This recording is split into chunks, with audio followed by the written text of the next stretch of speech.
pitch is looped towards shortstop. Petrocelli's back. He's got it. The Red Sox win. And it's pandemonium on the field. Welcome to the Great American Collectibles Show, brought to you each week by the National Sports Collectors Convention. Join us every Wednesday evening at 6:30 Eastern Standard Time and get the latest news from the greatest experts in the sports collectibles world. You can watch us on the Great American Collectibles Facebook page, as well as YouTube, or you can listen to us on Spotify, Pandora, iHeartRadio, or any of your favorite podcast platforms. And now your hosts, award-winning sports collectibles author Tom Zappola and Red Sox Hall of Famer Rico Petrocelli. Welcome, everyone. Tom Zapp, my good friend and co-host, Red Sox Hall of Famer Rico Petrocelli. Louis in the house. We've got two great guests. J.P. Cohen from Memory Lane Auctions. J.P. is going to be with us for the whole hour. And our other good friend, Jeromy. Jeromy, you have got a little tan going there or something? I might have been out in the sun a little bit with the kids this Memorial Day. You're looking good. You're looking good. I got to tell you, before we get going, Lou, you can appreciate this because you lived a couple of doors down from me several years ago. Yeah. So day before yesterday, I'm on my dock, and I had a cigar going. No fishing rod, just a cigar. And what do you think came by me for the first time? We've been here 25 years. A fish came out of the water and you No, two giant swans. Oh, okay. Wow. I was like, I said, are you freaking kidding me? Two swans just went right 10 feet from me, just right by me. I had never seen that ever before. So Second story. That's real interesting. Now, second story is I am now officially, even worse than Petrocelli, I am, without a doubt, the worst fisherman in the history of fishing. Yesterday, I had a couple of hours I took off. I'm on my dock. I have another cigar going, and I have a rod going. And I'm casting out there, and I have a lure, I have live bait, everything, right? Nothing. All of a sudden, Lou, you know where the boatyard was next door to my house? Yep. Okay. From underneath the rocks, I see probably 15 stripers. Oh, God, really? They come out from under the rock. They're schoolies, about 16, 18 inches. So I'm psyched. I cast right in the middle of them. Nothing. It's like they threw me the finger and just kind of just was boom and took off. It was like I could not have had any better opportunity to catch a damn fish, and I didn't. So we lost Rico, obviously. I think we had a good freeze, though, for a while there. So I thought that was pretty entertaining. Took my little guy fishing for the first time a few weeks back, and he caught 7 little fish. Nice. Did he really? And a little turtle too. The turtle got caught up in the hook, but we were able to save the turtle. You know, that's I tell you, that's my I love it. I love fishing in Florida. You know, we catch fish, but I mean, it's just I find it relaxing. I kind of escape from the world. But anyway, It's nice when you're catching stuff. When you're not, you're just like, what am I doing out here? So No, that's for what's JP, watching for your these- son, he's going to be thrilled. He's like, Yeah. next time he goes, he doesn't catch anything. He's like, what's going on? Like, it was so- yeah, I know. The playground was right behind the lake that we were at, and all he wanted to do is after a few minutes he was ready thinking playground. But he caught 7 fish. It was amazing. And my buddy who was with us is like an avid fisherman, goes on weekends and trips, and he couldn't catch anything. But my little 4-year-old caught 7 fish classic. and a turtle. It was Classic. Cool. Jeromy, we asked you to come on. Obviously, in the last week, you guys, Pristine Auctions, you guys have a big presence with NASCAR. I know you guys, Jared, you guys sponsor some NASCAR's cars, and you work with a lot of the drivers. I'm not a NASCAR guy, but even I clearly understood that the loss of Kyle Busch was like absolutely astounding. Yeah. How was that affected you guys and NASCAR, the NASCAR world in general, and the NASCAR hobby? Because you guys have been really responsible for the NASCAR hobby collectibles world to kind of pick up a head of steam. Yeah, it's Jared's passion in his wheelhouse. He loves NASCAR. He has a close relationship with a lot of those guys there, and Kyle Busch being we had a relationship with Kyle. We had an autograph deal with Kyle. We're working with some things with him. And when this news came down, it hit Jared pretty hard. You could tell that it was a pretty emotional thing. And ironically, it was the news dropped in the middle of our NASCAR live show that was taking place. Oh man, last Thursday. It was the host that was on there. One of our hosts on there, Matt, said, "Hey, is that for real?" And the news broke there, and it spread quick because that NASCAR group is such a tight knit community that it sort of hits everybody through that. If you're a fan, if you're not a fan, if he's your rival or things like that, like it hits a tad bit different. So it was stunning. I mean, inside the building because of our relationship with the guys, but yeah, kind of ironic that it hit right during the middle of our show, so we could talk about it a little bit. it's interesting about NASCAR, isn't it, Jeromy? I'm a fan, and I'm a fan of a lot of sports, and several of the most impactful moments in my sports life have been NASCAR, whether it's Earnhardt winning the Daytona 500 and the handshakes on pit road, or Earnhardt's death, and now Kyle Busch's death. Yeah, NASCAR has a way. If you're a fan, NASCAR just has a way of creating these memories: good, bad, awesome, awful, but they're there. It's very vivid. Yep. And I think you could see it if you watch the race this past weekend, the emotion that was there. I mean, the moment of silence, like usually you have some idiot yelling or doing something, and it was just dead silent, and the bagpipes played, and you could just sort of feel that emotion through that crowd and through the TV and all of that. It was. Do we know, Jeromy? I mean, we know what happened? He had pneumonia, right? But you were telling us something. You were telling us something before we went on the air that was really interesting. How the whole thought process of NASCAR drivers. Yeah, and Jared shared this with me. He said NASCAR drivers most of them don't get paid and don't get points if they don't race. And you will have racers out there that should not be out there racing because they've got to do it. Like they've got broken legs and are injured and sick. And I think what they're saying here is Kyle was ill, under the weather for several days before that, and coughing up some blood and this and that. And it was, and Lou, you may know this more as more of a fan, and Jared definitely would. Is these guys are warriors, and they've got to get out there, and they have to do that to get the job done. And I think he just sort of pushed himself as far as he could, unfortunately. This has to change that, because that system has to change. The point system, I mean, they miss one race and the entire championship race for the year is over, which affects all the sponsors, all the money. It's a huge effect on the finances of the team. Something that's got to change. These guys have got to be able to take days off for injuries and things like that. They just killed the driver because he felt he couldn't take a race off. Yeah. Right. Interesting. Before we let you go, let's talk. I don't want to bring it up, but I'm going to bring it up. Let's talk about the hobby. Does this impact, as I know you guys have picked up a head of steam, does this impact the hobby?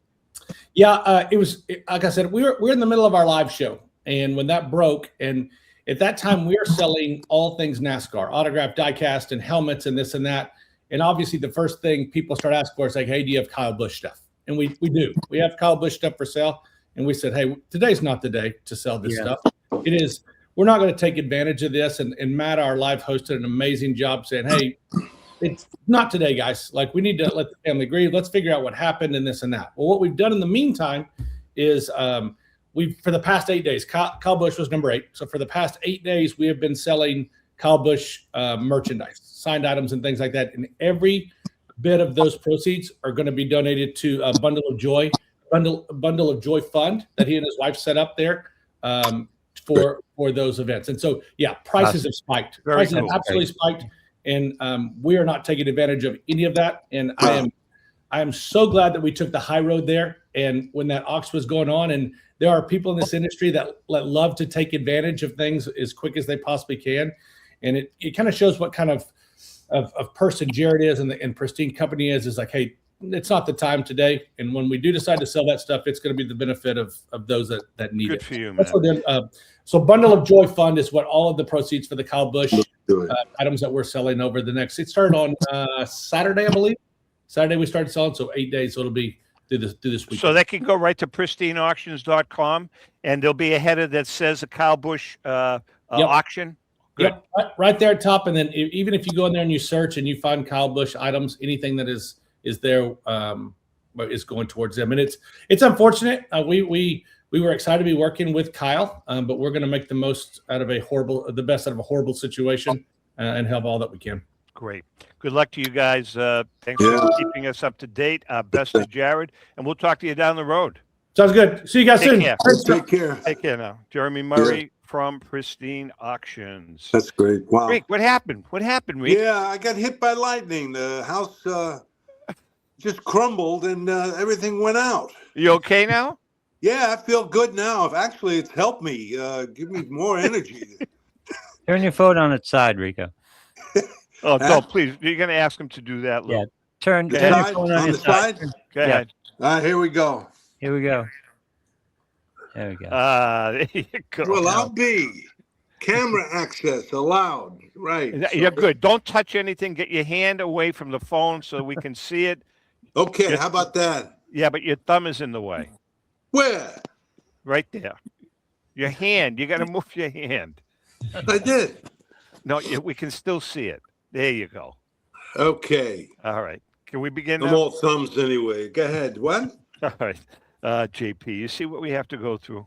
Oh, man. You're right. Yeah, I think You have witnessed this many times. You have witnessed this. All right. Listen, we got a lot to talk about.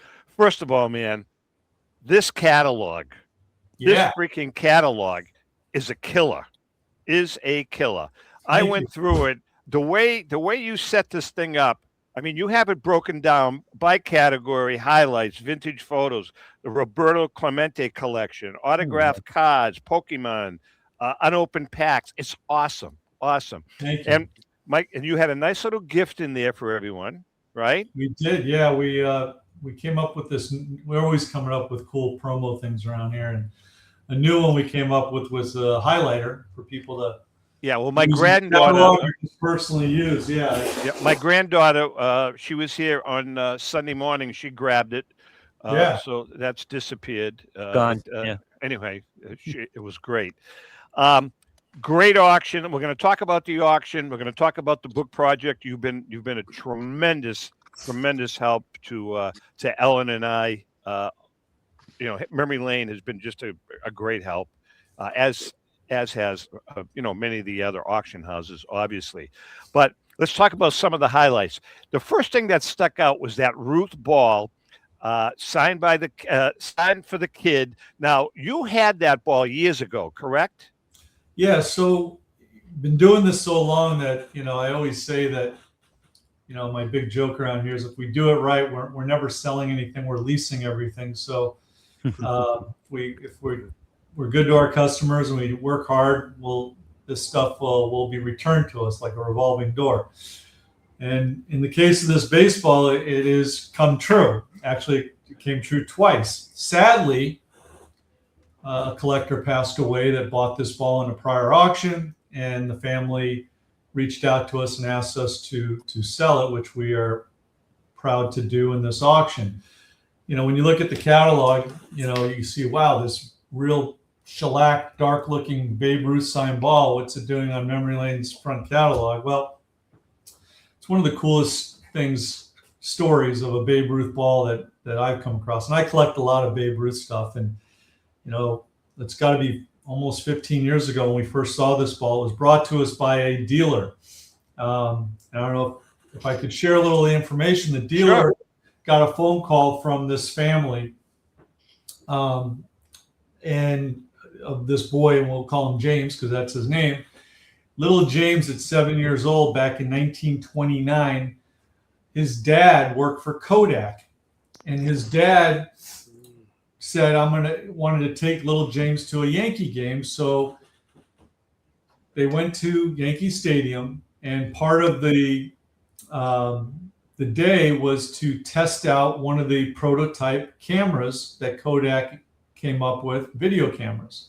So his dad, who was part of that process for the company, took the camera and little James to a Yankee game, got there early during batting practice. How the story goes from the gentleman that bought the ball and met the family. He bought it, I think, in the 80s. The family said that James and his dad went to the game early. During batting practice, the ball was hit. Little James got himself a souvenir ball. And they were about 10 rows or so up from the rail of the bottom level of Yankee Stadium. And before the game, Ruth literally was 10 rows away from them at the rail talking to someone in the front row. So little James went down to see if Babe Ruth would sign that souvenir ball that he caught during batting practice, and his dad captured the whole experience of little James going down the steps, standing, waiting for Babe Ruth to finish his conversation with who he was talking to.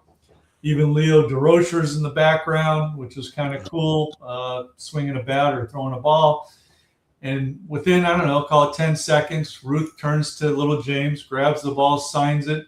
Little James turns around and runs up holding the ball, showing his dad that he got it signed. Well, that's a great piece of. I mean, I've seen that footage a million times. It's really a cool piece of footage. So anyone who gets our catalog, go to our website. Just watch the video if you're not right. The video is really cool. Lou, what'd you say? I'm sorry.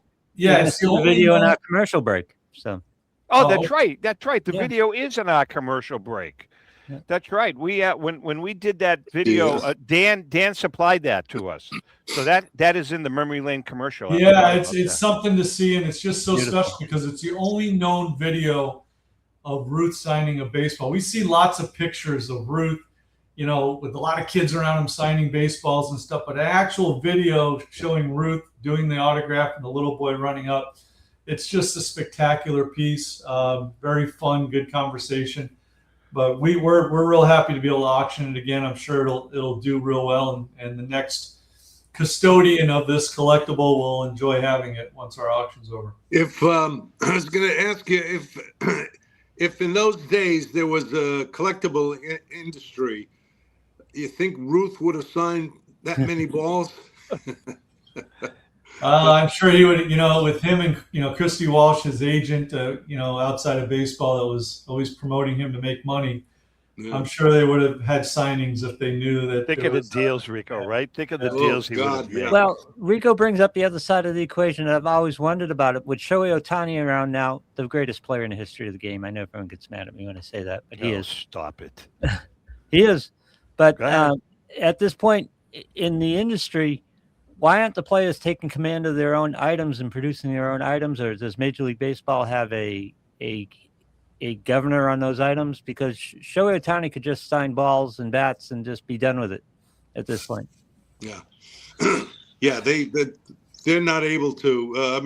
The team has the licensing. The licensing, right? Once in your contract, at least it used to be. We have an Ohtani ball in our auction, single sign, and it's supposed to go for thousands of dollars. I'm gathering that the Dodgers made a pretty good deal at $700 million or whatever. Oh, there's no doubt. They made their money quickly because his single sign baseballs are going for thousands of dollars, and everything else, as you can see, from cards to game use. Especially because he's only collecting $2 million a year at this point. So. I know, really. Right, poor guy. How can he live on that? Bird money, yeah. Well, hey, JP, let's talk about Type 1 photos. Type 1 photos are still hot, and that's only been the case in probably the last 8 or 10 years. Can you, I still get questions from people about Type 1 photos. About, well, if this is a Type 1 photo, how come there are 3 of them? Can you kind of explain the concept of what a Type 1 photo actually is? I mean, do you understand what that? Yeah, I started collecting early on when PSA started authenticating photos. Yeah. I still have a collection. We try every auction to have a section for photography. It is becoming popular and popular, and I've been saying that for years, and it just keeps getting more popular, and it still seems to be very much in its infancy stages. But Type 1 photos are identified based on when they were taken and the photo being created or developed within 2 years from the original negative. And that's what identifies it. And they do it by a couple of ways. There's stamping sometimes on the back of these photos from the newspapers or from the photographer that the experts in the hobby can identify when the stamp was. The paper also is a way to identify the era that it was produced in.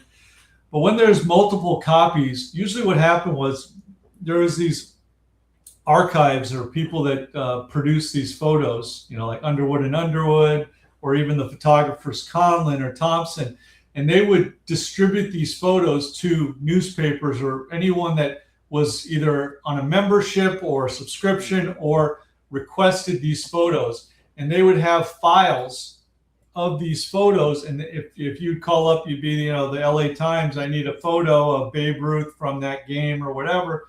They would ship them out. And then the LA Times would take that photo and use it or put it in a file.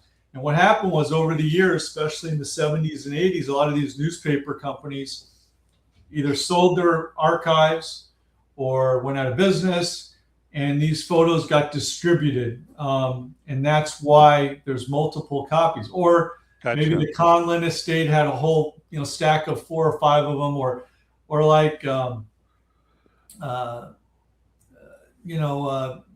Nat Fine, he had his own archives of stuff. All right, so let me ask you: let's use a Conlon as an example.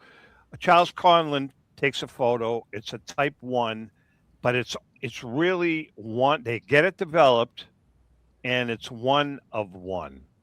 How valuable are those? And are there many of those floating around where it's the only known photo? Well, that's usually, a lot of the cases with a lot of these photos. They're so unique and special. Not every photo was mass produced and distributed. Gotcha. Go ahead. I was just saying there is photos that, as of right now, are the only known examples. And I don't know, it could very well be that many of them were produced and then they were just destroyed because there was really no value. People didn't, look at it from a standpoint that it had value. It just was in the way. In fact, the Underwood and Underwood collection, which was one of the biggest distributors of photos, especially sports and Americana and stuff like that, all the way, from the early 1900s all the way to I believe the 70s, but they were around a long time. They eventually went out of business or closed down. And I know the gentleman, or I got an opportunity to meet a couple of guys who were fortunate to buy the archives. And how they bought it for nothing practically. I mean, it was almost a giveaway. Is that if you can visualize those old metal file cabinets, there was a floor in New York City, like a whole floor full of these things that were from the Underwood and Underwood offices. Wow. And the owners or the heirs to the Underwood company, they eventually closed, said, look, we keep paying rent, or we got to get rid of this stuff. So these two gentlemen agreed to take it all. Oh, and man. They kept it all the way till present. They have most of it still. I was fortunate early 20 years ago to be able to buy a lot of the baseball ones. A lot of the Conlon photos you remember Conlon took pictures in 1927 of all the Yankees' eyes. Yeah. There's some real famous ones, Gehrig eyes or Ruth eyes. They had some of those in there, and so on. There's a lot of different Conlon images that they had, but Underwood distributed Conlon photography among other famous photographers' stuff too. That's how that stuff surfaced. I mean, you got a ton of them. You've got quite a few in the auction. Hey, before we take a break, tell us about the Clemente section that you have. So we were fortunate to get one of the best Clemente collections. Came across our desk. A client bought it. We handled the deal, and the client picked out what he wanted. He didn't want every single Clemente car, which there's lots of them. And they're all PSA graded. It was the master PSA Clemente set, the #1 set, and it had hundreds and hundreds of different Clemente versions of cards, from the tops versions all the way to, post serial or every kind of card you can think of. And the client that bought the whole collection, because that's the only way he was able to acquire what he wanted, went through and picked what he wanted. And the rest of the stuff, which is a big part of the collection, we are going to be auctioning, which we're auctioning some of it in this auction, and I believe in the next auction we'll be auctioning some more. But it's just an amazing variety of cards that were produced with Clementi's image on it. All right, listen, we're going to take a break. When we come back, Lou, we're going to push out All-Stars to the third segment, if that's okay with you. No problem. We come back, we're going to talk a little bit about the book. You guys have been a tremendous help, as has many, many other people. But there's some really cool stories. We're going to kind of pick your brain. JP's in the house, Memory Lane Auctions, big auction is going on, ends June 5th. 6th, Saturday, June 6th. June 6th. All right, we're going to take a quick break. Rico, you okay there? Yeah, I'm enjoying the show. I'll tell you that much. You sure? Oh, I'm serious. There's a lot of great stuff that he's talking about. Okay. JP. Tell your computer I said hi. Who? Your computer.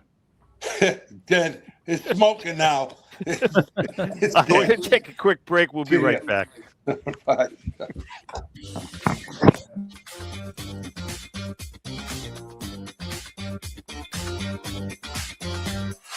1996, Brian Drent and the staff at Denver's Mile High Card Company have led the charge in the collectibles hobby.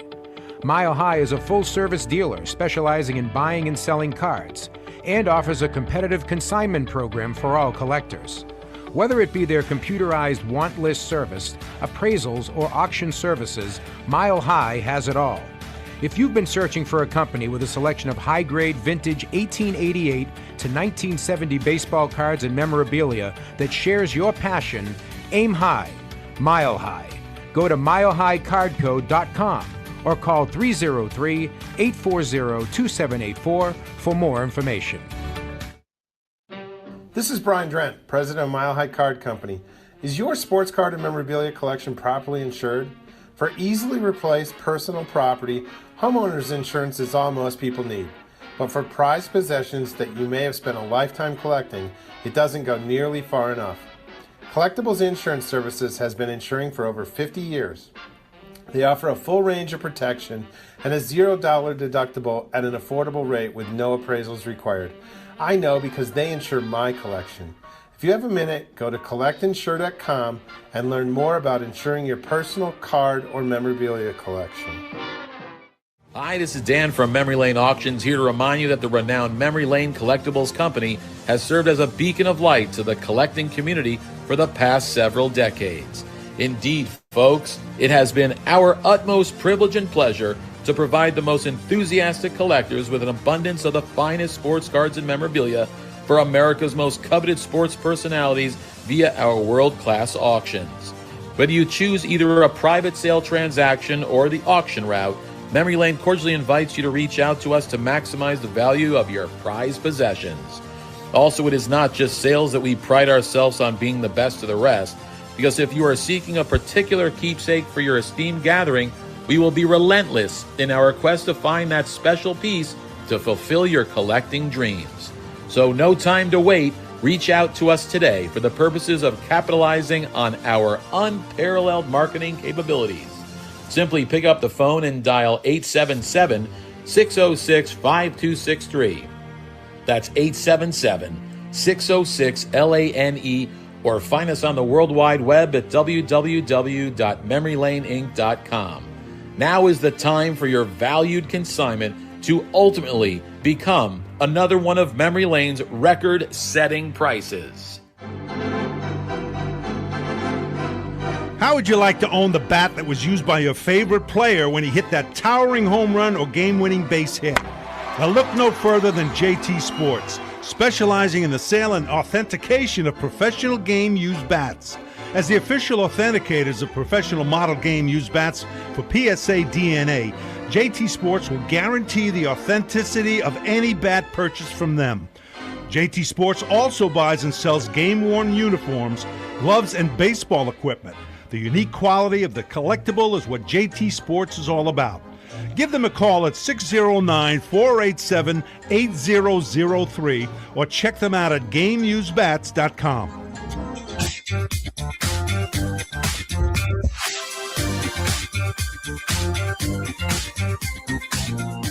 Okay, we are back, and Rico is gone. Rico's going to try to come back, I guess, Lou.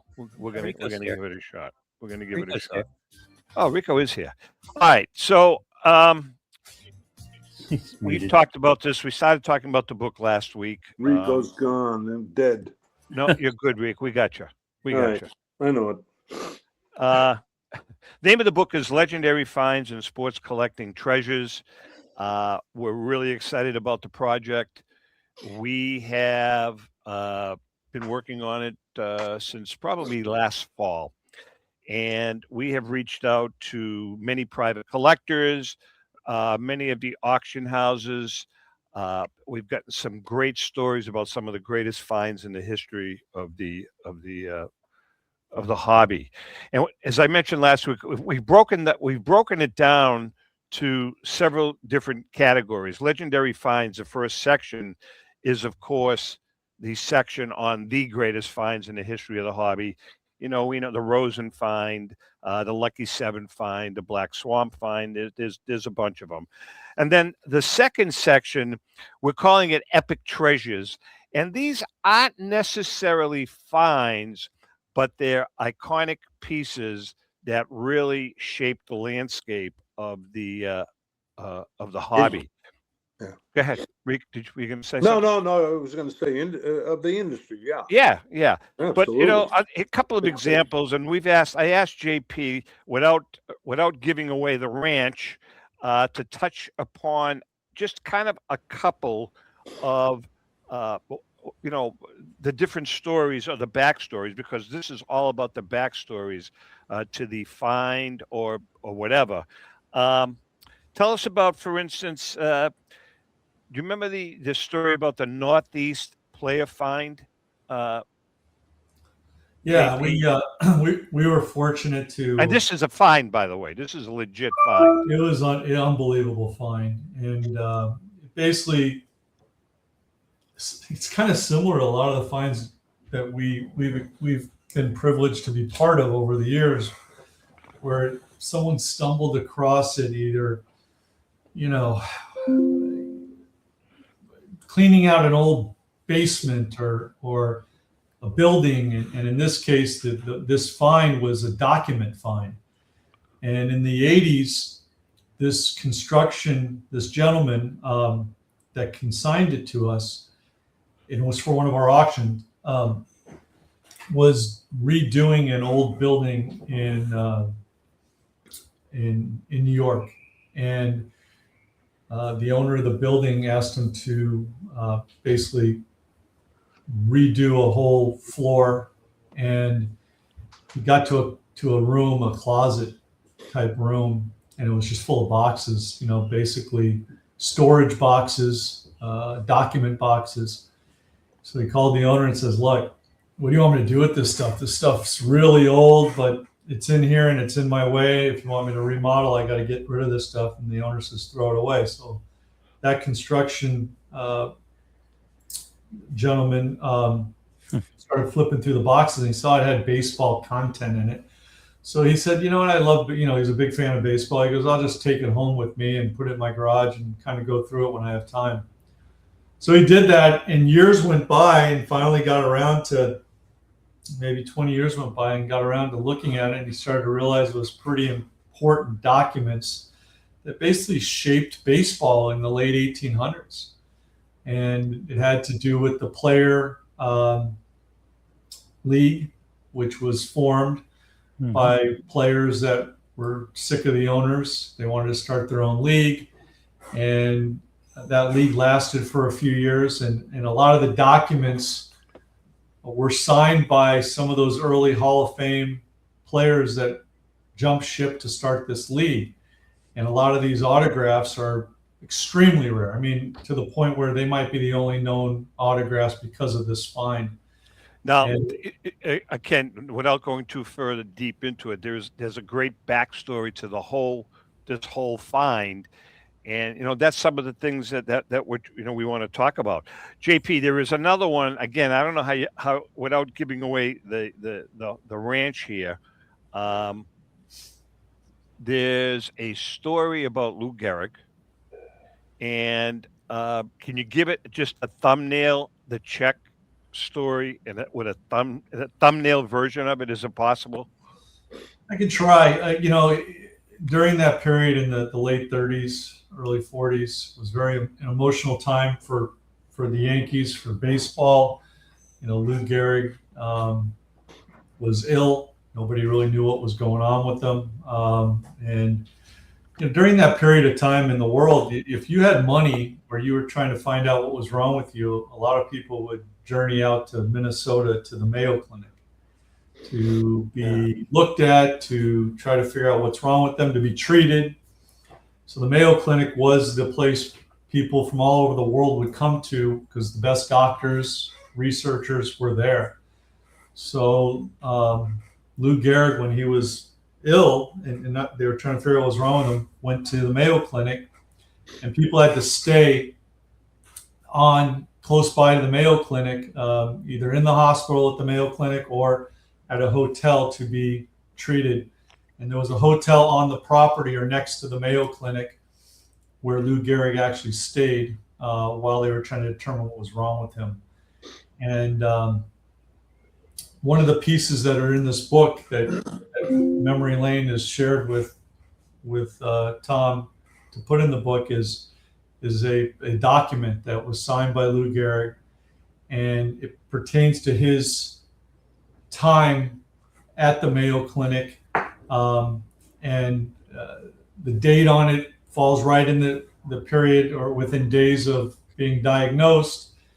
It's just an amazing piece of history, a one-of-a-kind item, one of the top Lou Gehrig pieces. I'll tell you what, man, that piece in the entire book is one of my favorite pieces. It really is.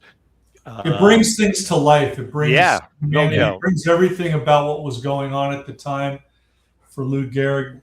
There are some other cool stories that we're not going to get into real details, but there's another cool Lou Gehrig story that you shared with us relative to when he was in high school and wound up playing a high school tournament game in Chicago. Was it Chicago? Yeah, in Chicago. And that really launched Lou Gehrig's career as a high school player. So there's all kinds of really cool stories in here. And then one of the other ones, JP, we as many people know, there's a whole section on private collectors. So Ellen and I reached out to who we consider the top 15 or so private collectors in the country. People like Marshall Fogel, Scott Island, Ken Kendrick, the heavyweights, collectibles in his hobby. And JP is on that list. JP, you have an extensive collection. You took Ellen and I on a virtual tour of it several months ago. And by the way, we're going to be coming out there in June. We're really excited to see it. We're going to be going out there for the cover shoot, and JP is nice enough to loan us a lot of his memorabilia for the book cover. But can I ask you, Tom, 1 second, as you're talking? Yeah. Are your stories all vintage, or is there anything? There's a couple. Okay. They're not all vintage. There are some modern stories in here. There's a handful, Rico. There's a handful. Yeah. Most of them are vintage stories, but there's some cool ones. Pristine gave us a couple of a NASCAR one. There is a Dale Earnhardt piece in here that is really a cool piece.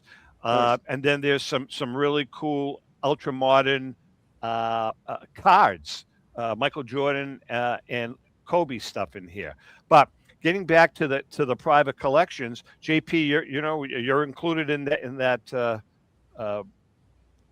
that group.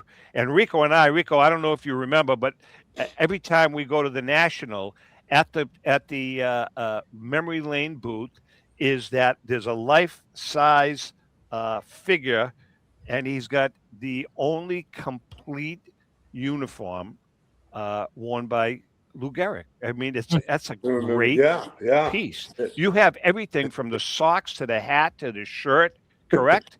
And the pants and everything. Yeah, it's special. It came from obviously the estate, Lou Gehrig family, and it's the Tour of Japan uniform, you know, the All-American patch, and there's a great background history to that. Lots of books were written about what took place in 1934, and that's a full uniform that I've had in my collection for almost 20 years. And what's great about this book that you and Ellen are putting together is that the collectors that you mentioned, and there's more other ones that are participating with this book, own these type of pieces. And they were fortunate to get them at some point throughout the last, call it 30, 40 years, because a lot of this stuff is one of a kind and you just can't get it. And they've been in collections for a very long time.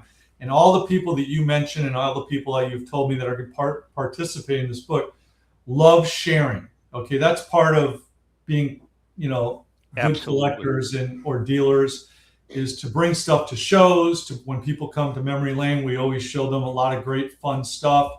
It's not about always selling things. It's about sharing. And the book's going to allow people to see things that they've never seen before. A lot of unique, one-of-a-kind items, stuff that we've shared with you that you're putting in the book, and some of the stuff you've mentioned that's going to be in the book. Those are things that people, couldn't even see at Cooperstown, which makes it a really special book to have, because they're going to get to see things they've never seen. I mean, that's the thing that kind of struck us. There are items in some of these collections that are going to be in the book that should definitely be in the Hall of Fame. They should be in Cooperstown, number one. And there's a couple of private collections that I'll tell you what, man, I'll Hef your collection or Hef's collection, Mike Hefner's collection. I'll put those two collections up against any private collection in the world. Marshall's collection, the same thing. Marshall's collection is by far, put it up against Cooperstown almost to a certain extent. Right? I mean, it's just spectacular. He has, and he's one of those kind of people that loves to share. Is a ambassador for the hobby, and very grateful for all the years of knowing him and what he's shared and done for the hobby, and all the guys, Hefner's, all these guys have amazing collections, and this is a great way for us to share pieces. Right. Like I said earlier in this cast here, I said that we're just custodians of this stuff, and we're going to hopefully hand this to someone else or sell it to another collector down the road. But it's a good thing that while we own it, to share it and educate people and let people enjoy and experience it with us. Well, my personal favorite piece that is in this book it's called the Afterward, Rico. And we're not going to get into the specifics, but it is a Rico Petrocelli item that is in the book at the very, very end of the book in the Afterward, and it's a very cool story. All right, we're going to take a quick break. We come back. JP's on for one more segment. We're going to come back with an All-Stars Cardboard Memory on deck with Rico. We've got more to talk about relative to the auction when it ends. There's some really cool stuff in this auction, man. Really cool stuff. Yeah. All right, we're going to take a break. Hang in there. We'll be right back.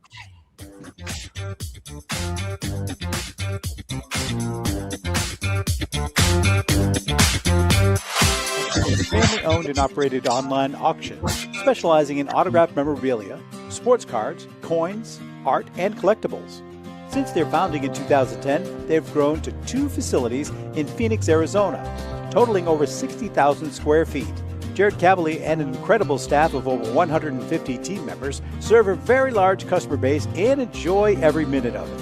By working with leading authentication companies, Pristine ensures all items are 100% authentic.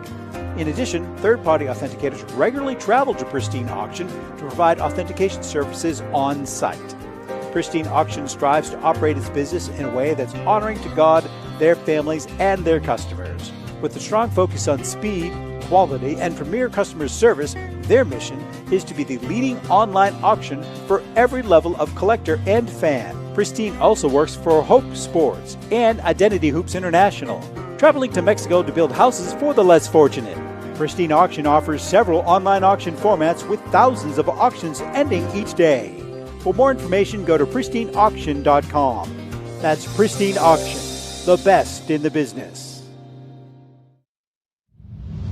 If you're a discerning collector interested in owning the most important pieces in the hobby, look no further than Leland's Auctions. The original sports auction and appraisal house, Leland's was established in 1985 by legendary Pioneer founder Joshua Leland Evans. And today, President Mike Hefner carries on their tradition. From the Tom Brady card and memorabilia collection to the famed Boston Garden Auction to high-end card auctions from every major sport, Leland's has always maintained the highest standards. Go to Lelands.com and get your bid in. That's Leland's, the hobby's leading sports auction house for 4 decades. It's often been said that championships are won on the practice field, and world records come only to those willing to work harder than everybody else. Heritage Auctions is the world's largest collectibles auctioneer because we believe that becoming the best is only an invitation to the challenge of remaining the best. This requires the skills of the hobby's top experts, capable of identifying and maximizing value for our consigners. It requires the most visited website in the industry, courting a global audience of collectors over 1.5 million strong. It requires a dedicated press department that expands our global reach far beyond the entrenched hobby marketplace. It's hard work, but a simple premise. Present the finest collectibles to the largest population of potential buyers, and world records will come. We invite all listeners to put the unmatched power of Heritage Auctions to work for you. Auction evaluations are always free, and our commission-based fee structure ensures that our interests are always aligned. The highest possible price for your collectibles. There will always be new world records to chase, so let's chase them together. Visit our website at ha.com and request your no-obligation review today. Hi, this is Dan from Memory Lane Auctions, here to remind you that the renowned Memory Lane Collectibles Company has served as a beacon of light to the collecting community for the past several decades. Indeed, folks, it has been our utmost privilege and pleasure to provide the most enthusiastic collectors with an abundance of the finest sports cards and memorabilia for America's most coveted sports personalities via our world-class auctions. Whether you choose either a private sale transaction or the auction route, Memory Lane cordially invites you to reach out to us to maximize the value of your prized possessions. Also, it is not just sales that we pride ourselves on being the best of the rest, because if you are seeking a particular keepsake for your esteemed gathering, we will be relentless in our quest to find that special piece to fulfill your collecting dreams. So no time to wait. Reach out to us today for the purposes of capitalizing on our unparalleled marketing capabilities. Simply pick up the phone and dial 877-606-5263. That's 877-606-LANE, or find us on the World Wide Web at www.memorylaneinc.com. Now is the time for your valued consignment to ultimately become another one of Memory Lane's record-setting prices. Are you a collector looking for that rare trading card or autographed ball or photo? If so, then PB Collectibles in Newport is the place for you. PB Collectibles has graded cards, raw cards, complete sets, and wax boxes of the stars of the future, today, and from the past. We also offer a large selection of both vintage and modern cards. So whether you're looking to add to your collection or sell it, visit us at PB Collectibles, 269 Spring Street in Newport, located across from St. Mary's Church. We are your neighborhood card shop and much more. Hey, I'm Mike Petroselli. If your company is looking for the best in marketing and promotional items, you'll hit a home run with Petroselli Marketing. With over 8,000 suppliers and 650,000 imprint-ready items, we can get your company the visibility it needs to get your maximum exposure. Whether it be office promotions, wearables, automotive, sports items, and everything in between, Petroselli Marketing can do it all. Our design staff will even work with you from concept to delivery and customize your products. At Petroselli Marketing Group, we will get your brand in front of your audience. Contact us at info@petrosellimkt.com or call us at 603-880-3202. That's Petroselli Marketing, where no dream is impossible.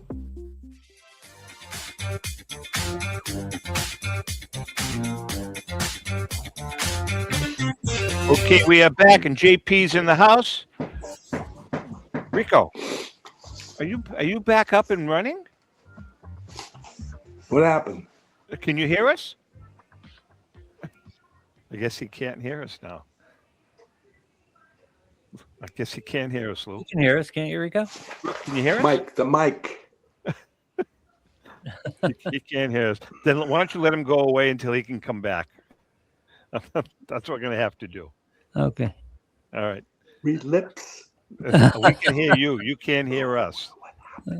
Okay. Let him go. All right. It's time for a segment from an All-Stars Cardboard Memories brought to you by our friend Paul Borges and PB Collectibles. Go to pbcollectibles.com for that special vintage card at an amazing price. You know, Rico played with or against 56 Hall of Famers, as we all know, and we had a blast writing this book. Actually, I had a blast doing it with Rico and Ellen. As I've mentioned many times, Rico and I would sit in a bar room or a restaurant and say, okay, tell me about this guy. And he was very, very close friends with most of them. He played during the golden age of baseball with Mays, Mantle, Clemente, you name it. I mean, just the greatest stars ever. So this week's star that we're gonna highlight was his teammate, Carlton Fisk. To this day, Carlton and I are close friends. I liked him as a player and as a man. When he first came up to the big leagues in Winter Haven, they said he would be the next big Red Sox catcher. Well, he caught a game, and he was pretty bad, to be honest with you. Fisk had trouble blocking balls. He was striking out and chasing balls in the dirt. I thought to myself, are you kidding me? This is our catcher of the future? Fisk obviously wasn't ready yet, so after spring training, he was sent back down to AAA. In September, Fisk was one of those call-ups, and I couldn't believe my eyes. He was changed. He was so polished. He was blocking balls, had a gun for an arm, and man, could he hit. Darryl Johnson must have worked with him a lot in AAA. Pudge was so good, he took Rookie of the Year honors, and he soon became the best catcher in the American League. On the field, he had an ongoing battle with Thurman Munson, but off the field, they respected each other. Carlton had big, square shoulders, and when he walked, he looked like he was strutting. We teased him about it a bit, but some opposing players thought he was being cocky. In reality, that was just the way he walked. A superb athlete and real leader, Fisk was an all-star almost every year he played with us. One of the things I loved was how he recapped every game after it was over. We would talk about what we did right, and what we could have done better. Cotton was firm with our pitchers, and they respected him. When Bill Lee was pitching and Fisk would head out to the mound, Lee would turn and walk almost halfway to second base because he knew Cotton was going to get all over him. Fisk would wait patiently on the mound until Lee came back. They were really great friends, and Fisk knew how to handle spacemen during the game. Pudge got more big game clutch hits than anyone on the team. One season, we were on the game of the week about 8 times. I think he hit a homer in all 8 games. In Game 6 of the 75 series, I was in the dugout when Pat Darcy, a sinker ball pitcher, came in to face Carlton, a low ball hitter, in the bottom of the 12th inning. I thought, this is going to be interesting. When Fisk hit the ball, we knew it was going to be a home run, but from the dugout, we really couldn't see it very well. So I watched Carlton. He was waving at the ball, telling it to stay fair. When the ball was fair, we all went wild. We thought we had the momentum to win it all. Cincinnati had a great team, though, and they came back to take the World Series. I was absolutely shocked when Fisk went to the White Sox over a contract issue. He had many great years in Chicago, playing into his 40s. Talk about longevity. I see Carlton a couple times a year now. He still lives in Chicago, but he comes to Fenway every now and then. Hands down, Carlton Fisk is one of the greatest players to ever play in a Red Sox uniform. He never backed down, always protected his teammates, and he was never afraid to mix it up with the opposition, especially the Yankees. He is a great friend and a Hall of Famer in the truest sense of the word. Pretty good ball player. Enrico's not here to talk about him, so Fisk was a hell of a ball player. There's no doubt. And again, you can go to tomzapplermedia.com. I think the book is on sale. It's like $30 or something. Regularly retails for $40, but it was a fun book, and I think we won the Ben Franklin Award silver medal for that book. All right, let's get back to JP. JP, you've got some really, really cool items. You've got some high-grade 50s tops. Rico, can you hear it? Can't hear you. You still can't hear us, right? Yeah, I can't tell until we bring them on. So yeah. Oh, can you bring them on? I burn them It's on. the phone. Yeah, it's the phone. It's definitely the phone. Yeah. Okay. Well, we'll get to Rico next week. So let's talk about the Topps 50s cars that you have. You got a slew of them. Some really cool stuff. Yeah, this catalog really has a nice variety of different eras of cards, high grade. In the 50s, we have 52 tops, 53 tops, stars, commons, and it continues all the way through the 50s. Lots of stars. Clemente starts in 55, and we have just about every year for Clemente all the way into the 60s from the Clemente collection. A lot of vintage too, a whole section of T206. I saw those cards. I mean, high grade too, which is, as most people know, for T206s to see a 7 or an 8 come to auction is a rarity, and very popular. A lot of autograph cards. That's one of the new areas that's really popular right now. Is people are gravitating towards getting star cards autographed, from rookie cards to just regular issue cards. We have a really rare Clemente signed card. We have a really high grade Reggie Jackson rookie. I think it's a pop 1. It's graded a 9, the card, and the autograph is a 10. I mean, to have the combo of both of them put together on a card is extremely rare. And that also goes for, we have an Elway rookie 10-10, a Marino rookie 10-10 rookie cards, graded 10 with the autograph at 10. Bird Magic rookie graded a 9 with a 10. I mean, extremely hard to acquire those type of combinations on a autograph card, but the autograph market is real strong. We have a whole Pokemon section. I was going to say that, man. You guys have really starting to dive into the Pokemon stuff, and you've got some really. I'm not a big Pokemon guy, but I mean, just from looking at it, it seems as though you guys have some real high end stuff there. The demand is there. I mean, we're typically a vintage company. However, the demand has grown so much in the hobby for Pokemon that you can't ignore it, and the amount of money that's these cards are fetching are pretty impressive. So we have a nice tab section of game cards, Pokemon, so on. Take a look at those. High grade, lots of 10s, some unopened boxes from the late 90s of Pokemon. Saw those, yeah. You have some pretty good basketball stuff too. You got some signed basketballs that you've got an MJ, you've got a Wilt signed basketball. You've got some really a lot of game used, some game used. Yeah, from the Tom Candiotti collection, we have his teammate.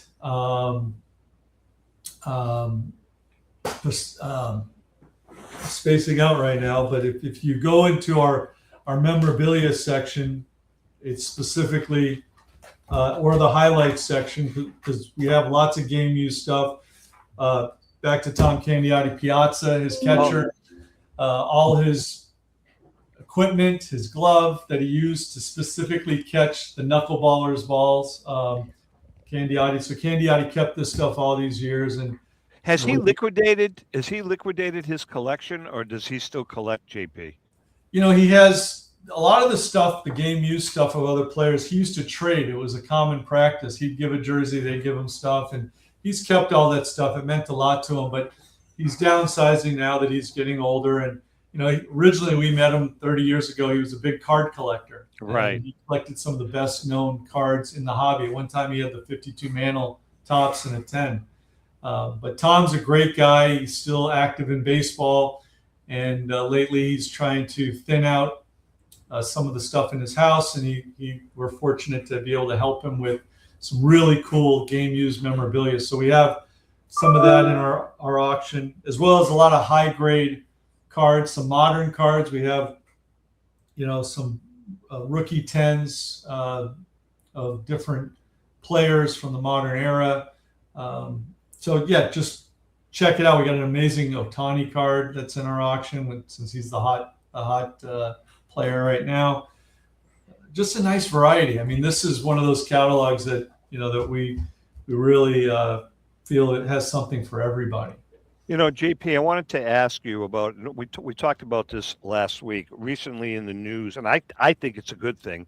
Recently in the news, there was an article about PSA and how they are going to put $200 million into their infrastructure, and they're hiring 1,000 new employees.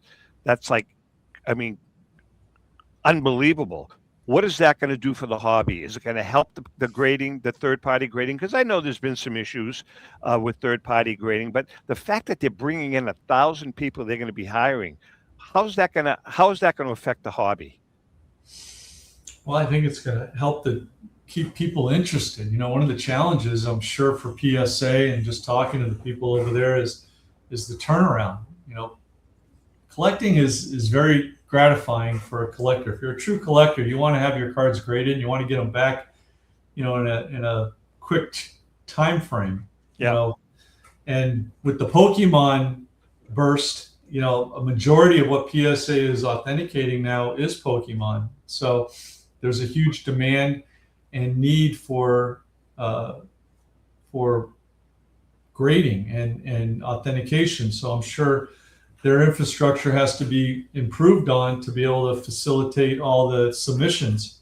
So is it going to help? Yeah, it's going to be great because people can get their stuff graded and get that gratification as a collector and then submit more stuff. So I'm sure it's not easy for them to find quality help. It's not like you can just go, hey, you can be a grader. They have to, I'm sure, do a lot of training. It's a pretty good learning curve. Hey, Louis, why don't you tell our viewers about some insurance and Finkelmeyer Insurance Company? Well, the Finkelmeyer Insurance Agency has been insuring collectibles since the early 80s. The late Tom Finkelmeyer wrote the original sports memorabilia insurance policy when no one else in the industry was insuring sports collectibles. A lifelong collector of sports cards, Tom Sr. instilled the love of collecting in Tom Jr., the current president of Finkelmeyer Insurance Agency. Tom Finkelmeyer Jr., with 3 decades of insurance experience, has paired that expertise with 50 years of collecting and with a litany of professional designations, including counseling and risk management. Tom covers every aspect of your collectibles insurance needs. Unlike some companies that just sell collectibles insurance directly to the consumer online, Finkelmeyer Insurance Agency is the only independent retail agent who specializes in sports memorabilia and collectibles nationwide. Representing all major companies that sell collectibles insurance, there's no agent that insures more collections, collectors, dealers, appraisers, auctioneers, or events in the collectibles hobby than Finkelmeyer Insurance.